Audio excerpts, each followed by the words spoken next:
حضور صلی اللہ علیہ وسلم نے نا فجر کی نماز پڑھائی، فجر کی، اور حضور فجر کی نماز پڑھا کے فرمانے لگے بھئی کسی بندے نے روزہ رکھا ہوا ہے آج؟ حضرت عمر کہتے ہیں رات کو میرا ارادہ تھا رکھوں، اور سویرے پھر میں نے گرا دیا، نہیں رکھا۔ حضور نے دوسری دفعہ پوچھا بھئی کسی نے روزہ رکھا ہے؟ تو حضرت صدیق کے اوپر نے ہاتھ کھڑا کیا، عرض کی یا رسول اللہ میں نے رکھا ہوا ہے۔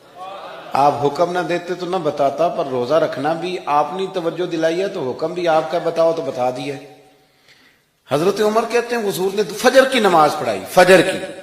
دوسرا سوال پوچھا بھی کسی نے کسی بیمار کی تیمارداری کی ہے؟ تو حضرت عمر کہتے ہیں میں نے فٹافٹ عرض کی یا رسول اللہ ابھی تو نماز فجر پڑھی ہے، تو اب گھر جائیں گے تو تیمارداری کریں گے۔ تو حضور نے فرمایا عمر تو ذرا ٹھہر جانا، جلدی نہ کر، ٹھہر نہ ذرا، روک تو صحیح۔ تو حضرت عمر فاروق رضی اللہ تعالیٰ عنہ فرماتے ہیں میں چپ کر گیا، حضور نے فرمایا بتاؤ بھی کسی نے تیمارداری کی ہے؟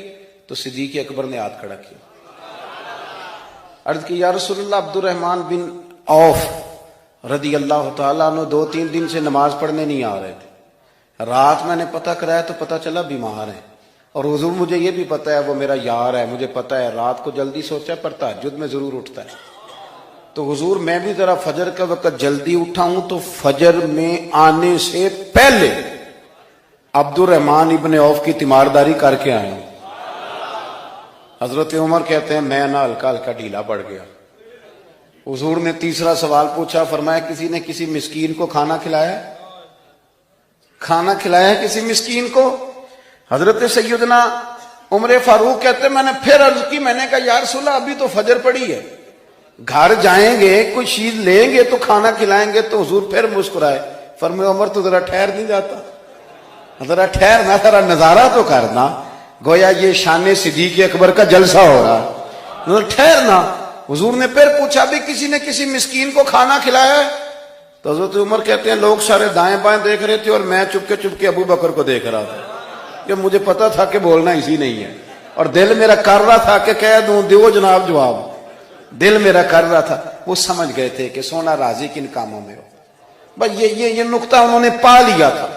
حضور نے فرمایا بتاؤ کسی مسکین کو روٹی کھلائی ہے؟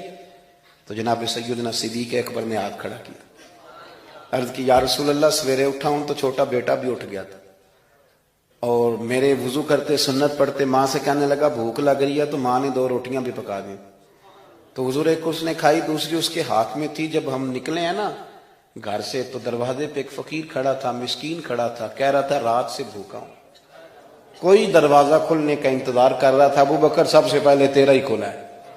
تو حضور میں نا اس مسکین کو ایک روٹی کھلا کے آیا ہوں۔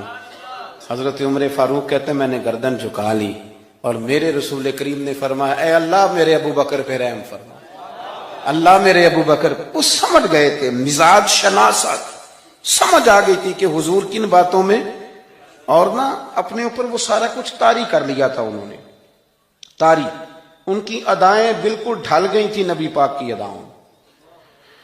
3 دن وہ غار ثور میں رہے تو ہمارے صوفیاء فرماتے ہیں کہ ان پر تجلیاں بھی پڑی محبوب کی معرفت کی۔ جب مدینے آئے نا نبی کریم کو لے کے، تو کچھ لوگوں نے حضور کی زیارت کی تھی، کچھ نے نہیں کی تھی، تو کچھ آتے تو نبی پاک کی دستبوسی کر کے بیٹھ جاتے، حضرت ابو بکر سے ہاتھ نہ ملاتے، اور کچھ صرف حضرت ابو بکر سے ہاتھ ملاتے اور حضور سے ہاتھ ہی نہ ملاتے۔ میری بات پہ توجہ ہے آپ حضرات کی؟ تو کچھ لوگوں کو نا شبہ ہونے لگا، وہ معاذ اللہ سمجھنے لگے کہ شاید یہی اللہ کے رسول ہیں۔ حضرت صدیق اکبر یہ کیوں شبہ ہوا؟ تو ہمارے محدثین فرماتے ہیں کہ ابو بکر صدیق بولتے بھی اس طرح تھے جو میرے نبی پاک کا طریقہ، بیٹھتے بھی اس طرح تھے جو رسول پاک کا طریقہ۔